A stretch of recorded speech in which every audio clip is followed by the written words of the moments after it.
Your Highnesses, Your Holiness, my Lords, Ladies and Gentlemen, my fellow masters, may I present Being Seen, Being Lindsay Carter.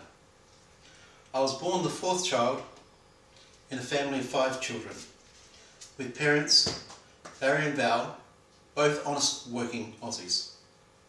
I grew up in a household where there was always food on the table and a roof over our heads, but very little money for anything else other than my father's nightly beers.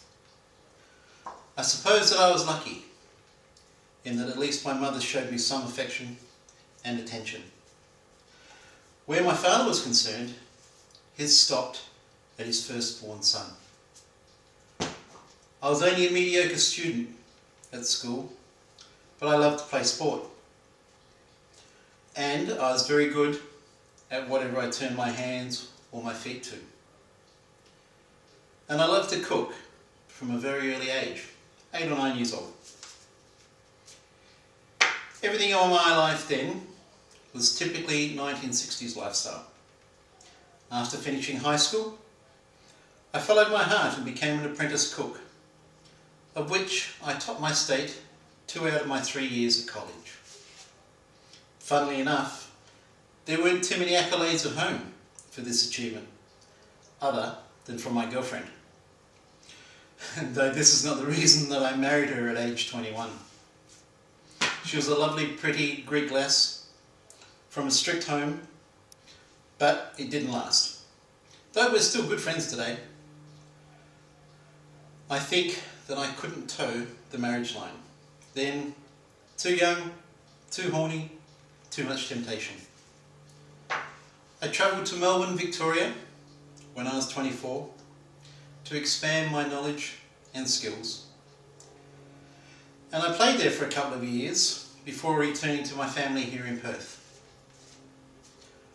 I have been fortunate enough to own 2 food businesses, alas, both unsuccessful, though for different reasons. But I learned from those experiences, and I have recovered both financially and emotionally. I have been an executive chef or a head chef for over 20 years at a number of well-known and some lesser-known establishments, but I have never been able to crack that top echelon of chefs. It seems that knowledge, skill, ability, etc. don't mean much when you're up against young, brash cooks. I've had the good fortune to design award-winning menus, to open highly successful restaurants for other owners, and to be successful in different aspects of my chosen career. The shame of it is that so many of these establishments are no longer trading as they once were, and are therefore lost to today's recruiters. I've taught many eager and willing young souls who have wanted to learn how to cook, and that has been fulfilling. And we cook for love, not for money. I've since married again to a lovely English lady, and today we have been together for over 28 years. And we have 3 shared children and 3.5 grandkids between us, and we treat them all as our own. We both love to travel, especially through Europe and Asia. We loved Disney World in Florida, and we definitely haven't finished travelling yet. This world is a big place with lots to see, and we both mean to see a lot of it before we're finished. We have both rebuilt our lives after our business bankruptcies, but that rebuilding is still a work in progress. And we have met some truly wonderful people along the way. Regrettably, I have not shared myself or been involved in many organisations. It seems that the working hours of cooks always seem to get in the way. I've been a trustee of a hospitality superannuation fund looking after employees' money. I did study and practice karate for 5 years. I got to my brown belt, 1 level below the black. But buying my last business took me away from that achievement, that pinnacle of excellence. I found great satisfaction in training for my karate and guiding my karate students, seeing them progress through their own journey. I have been fortunate to cook for His Holiness Pope John Paul II, for President Clinton, for various Australian Prime Ministers, Governors General. They have all eaten the same food as normal folks, just a little fancier and a little bit more expensive. I've been on a self-improvement journey for over 20 years. The last 2 years, the most intensively. Hopefully, some of it is finally working. Joining Quantum Leap and Catchfire University have taken me further on my journey than I have ever imagined. I believe myself to be a loving, though you better check that one out with the family. Loyal, intelligent, I answer all the TV show quiz questions. Hardworking, spiritual, moral, and somewhat proud and modest. I love to develop ideas. I am a creator,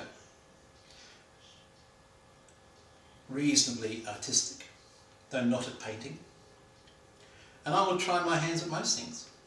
I love DIY, and I love to learn.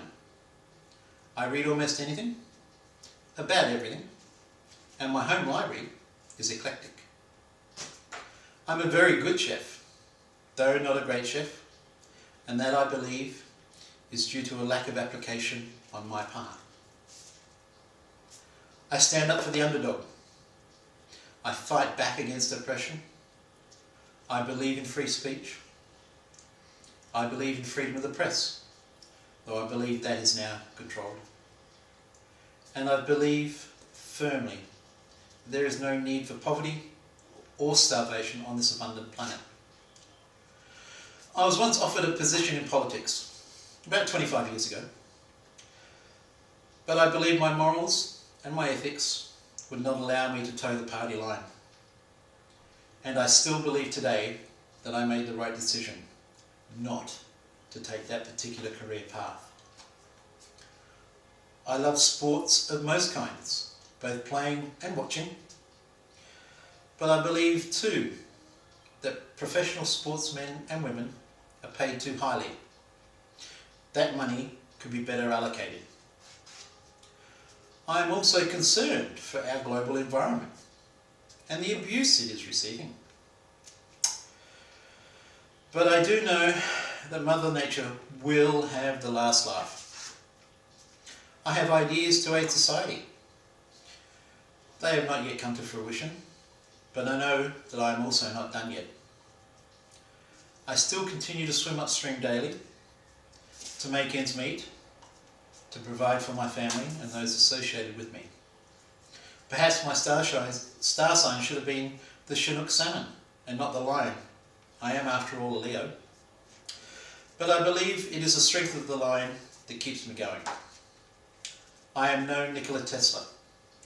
My ideas and achievements will not have such a profound impact on society as his did. But I believe in my heart that I will have just a small effect somewhere, someday, somehow, and someone will say, "Hey, I know that guy Lindsay Carter, didn't he?" We are all awesome human beings. Thank you, and God bless.